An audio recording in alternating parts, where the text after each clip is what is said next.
Bonjour, ici Marie-Ève Lamonde et voici l'info CMA TV en bref. Dans un peu plus d'une douzaine de jours, les habitants de l'île aux Grues auront le cœur à la fête puisque ce sera la traditionnelle fête costumée, la mi-carême. Les prochains jours seront cruciaux pour ceux qui présenteront les costumes de la cuvée 2023. Ils mettent actuellement la touche finale à leur déguisement. L'édition 2023 de la mi-carême se déroulera du 13 au 19 mars.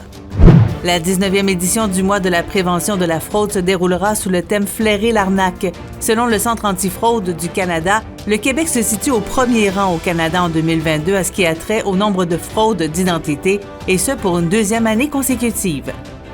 La Fédération canadienne des contribuables demande au gouvernement fédéral de renoncer à son plan visant à augmenter la taxe sur le carbone, les taxes sur l'alcool et la rémunération des députés le 1er avril prochain.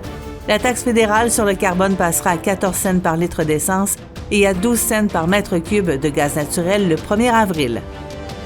Dans un contexte financier turbulent, la Caisse de dépôt et placement a substantiellement augmenté son endettement l'an dernier, une situation qui peut présenter certains risques selon un expert.